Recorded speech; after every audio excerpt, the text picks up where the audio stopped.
Hello friends, good morning. তোমরা সবাই কেমন আছো? আশা করি ভালো আছো। আমরা খুব খুব ভালো আছি।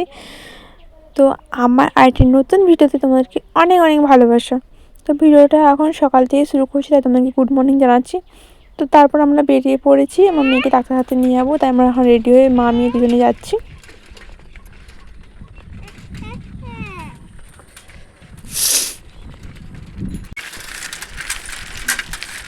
আমরা সাইকেলে করে ঘুরতে যাচ্ছি, কে কে যাবে চলে এসো।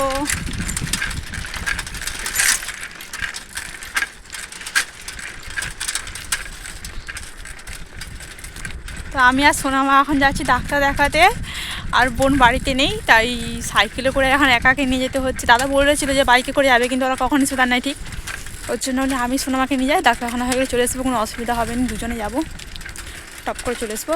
টপ করে বলতে মা আর বোন গিয়েছে মা বাড়িতে, তো ওরাও এসতেছে, ওরাও ওখানে ডাক্তার দেখাবে, তো একসাথেই আসবো। ওর জন্য সাইকেল নিয়ে যাচ্ছি। আসার সময় বোন আনে চলে আসবো সাইকেল নিয়ে, আমি আমার হেঁটে আসবো। তো ঠিক আছে, তোমার ভিডিওটা কন্টিনিউ দেখতে হবে। তো বললাম যে বোনটা বাড়ি এসেছে, কারণ আজকে হচ্ছে বউ ভাত, রাতে বউ ভাত ছিল, একটা দাদার বউ ভাত।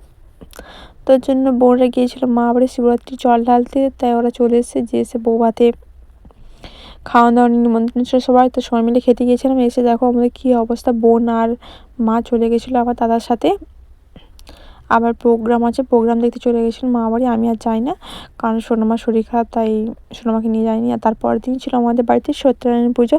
তো আমাদের গাছের মানে কলা পাকলে না, বাড়িতে সত্যনারায়ণ পুজো দেয়, তাই গাছের কলা পেকেছিলো, সত্যনারায়ণ পুজো দেওয়া হয়েছিল সেদিন। তো সত্যনারায়ণ পুজোর সব জোগাড় আমি করছিলাম, মা এখনও আসেননি, মা বাড়িতে আছে। তো আমি তার আগে সব রেডি করে রেখে দিয়েছি। রেডি করে দেখো আমার স্নান করে পুজো করা হয়ে গেছে, সব রেডি করা হয়ে গেছে, গোছগাছ করা। তার কিছুক্ষণ পরেই মা চলে এসেছিলো। আর এপাশে যতটা পারছি আমি ঘরটা গুছিয়ে রেখেছি। একা তো, বোন বাড়িতে নেই, মা বাড়িতে ছিল না, তো ওর জন্য একার কাছে প্রচুর টাফ।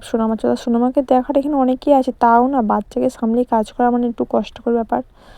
যতটা পারছি গুছিয়ে রেখেছি। আর ওই পাশে যত জম্মু দেখতে পাচ্ছ, মানে জোটো করা বিয়ে বাড়ি, বিয়ের দিন, বউ হাতের দিন যেসব জিনিস পরেছিলাম, তো সেইগুলো সব জোটো করে রাখা হয়েছে। এই পাশে আমি ঘর আজকে লাতা দিয়েছি, অনেকদিন পর ঘরে আবার লাতা দিলাম। আমি আগে বিয়ের আগে দিতাম, তারপর দেওয়া হয়ে ওঠেনি, তো আজকে ওই জন্য দিলাম একটু।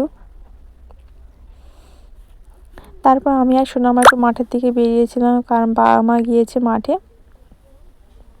তো মাঠের দিকে গিয়েছিলাম, মাঠের দিক থেকে আবার চলে এসেছি বাড়িতে। এসে দেখো পুজো অনেকটাই মানে কিছু হতে চাই বলতে, পুজো জোগাড় হয়ে গেছে। পুজোটা করবো না সন্ধ্যেবেলায়, কারণ ব্রাহ্মণ মশাইদের দিনের বেলা সময় হবে না, আর দিনের বেলা পুজো করলে ভালো, কিন্তু তার সময় হবে না, ওই জন্য রাত্রে পুজো হবে। তো এক এক করে একটু একটু করে সব গোছগাছ, সারাদিনের ব্যাপার, কোনো অসুবিধা নেই। সন্ধ্যেবেলা পুজো হবে, তো ওই জন্য একটু একটু করে সব কিছু গোছগাছ করছে। আর সোনামার কীর্তি দেখো এইদিকে, সোনামা না একটুতেই রেগে দেখো কেমন শুয়ে পড়ছে। এই দেখো দুষ্টুমিগুলো দেখছো শুধু, ওই দুষ্টুমি আর শেষ নেই। আর কি জানো তো, ওখানে ফল রেখেছে মাঝুরিতে, ওখানে আঙুর, মানে ফলের মধ্যে ওটা আঙুরটা ভালোবাসে, আঙুরটা টোপ টোপ করে নিচ্ছে, খেয়ে খেয়ে চলে যাচ্ছে। মা বলে থাক, কিছু বলার দরকার নেই, ও তো নারায়ণ, কিছু বলার দরকার নেই। তো দেখো এই আলপনা আমি দিয়েছি, আলপনা কেমন হয়েছে বলো তোমরা। এপাশে পায়ে আলতো পড়া হয়ে গেছে, ও পাশে পুজোর অনেকটা জোগাড় করে সব পুজো রেডি করা হয়ে গেছে। এখন হচ্ছে সন্ধে হয়ে গেছে, এবারে ব্রাহ্মণ মশাই চলে আসবেন। আর দেখো বাইরে দেখতে পাচ্ছ সুন্দর সুন্দর হতে চায়। আর এই পাশে দেখো সোনামার গাড়িটা দেখতে পাচ্ছ না, এই গাড়িটা সোনামার মামা মেলা থেকে কিনে এনেছে। ওইরকম একটা সেম গাড়ি আমার বাড়িতেও আছে, তা ওর মামা বাবা এনে দিচ্ছে, বলে থাক আমার ভাগ্নি খেলবে।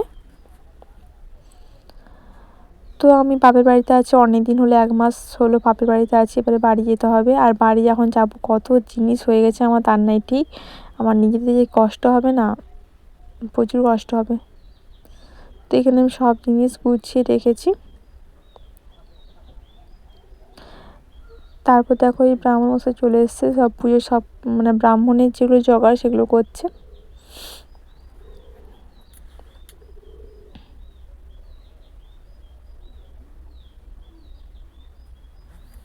এবার সে পুজো করছেন ব্রাহ্মণ মশাই। তো এই পাশে পুজো পুরো কমপ্লিট আর হোম হয়েছিল, হোমও হয়ে গেছে সব কিছুই। তো সবাই এক এক করে প্রণাম করে নিচ্ছে আর পঞ্চামৃত খাচ্ছে। আর সোনামাও প্রণাম করা হয়ে গেছে, সোনামা এক সাইডে দাঁড়িয়ে আছে।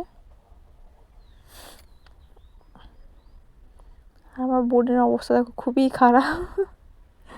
ও শিবরাত্রি বার করে একটু অনেকটা শরীরটা দুর্বল হয়ে গেছে। আর ওর না শরীরটা খুব একটা ভালো না, শরীরে জ্বর, প্রচুর পরিমাণে জ্বর হয়েছে, তাই শরীরটা খুব একটা ভালো না ওর। তো ঠিক আছে, ভিডিওটা এ পর্যন্ত। ভিডিও যদি ভালো লাগে লাইক কমেন্ট শেয়ার, চ্যানেলটাকে সাবস্ক্রাইব করে দেখা হচ্ছে নেক্সট ভিডিও।